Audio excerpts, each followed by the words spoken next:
சேரும் உன்னை மெய்வருந்தும் உழைப்பினால இங்கே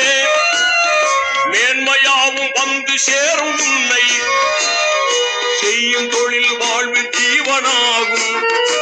பல செல்வம் உன்னை தேடி வந்து சேரும் பல செல்வம் உன்னை தேடி வந்து சேரும்